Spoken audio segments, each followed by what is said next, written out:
ఈరోజు వచ్చేసి బాయి కాడ కుండ చికెన్ వండుతున్నాం. ఇక చూసుకోండి ఎట్లా చేస్తున్నాం అనేసి. ఇక సామాన్ అయితే అన్నీ తీసుకొచ్చినాం. కట్టెలు ఎరగడానికి అయితే అన్న వేయండు ఎరుగొత్తుండు. ఏడనైతే మేకలు మెప్పుకోవడానికి అన్న వచ్చిండు. ఇక మంచిగా మెప్పుకున్నాడు చెట్ల కింద కూర్చొని. మేమైతే రౌతులు వేసినాం.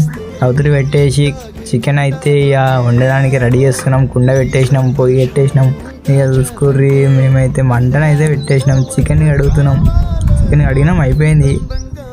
చికెన్ కడిగినాక ఇక ఉల్లిగడ్డలు, కొత్తిమీర గడ్డలు అన్నీ వేసేసినాం.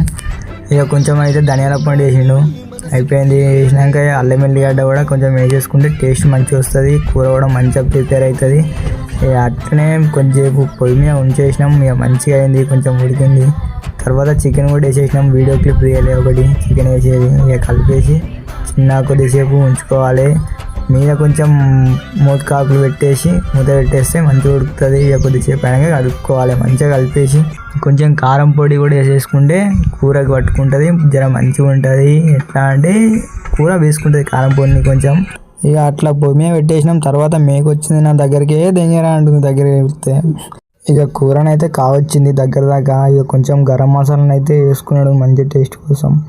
ఇక తర్వాత కూర అయిపోయింది. ఒక్క 5 నిమిషాలు ఇట్లా ఉడకనిస్తే చాలు, ఇక కూర అయినట్టే.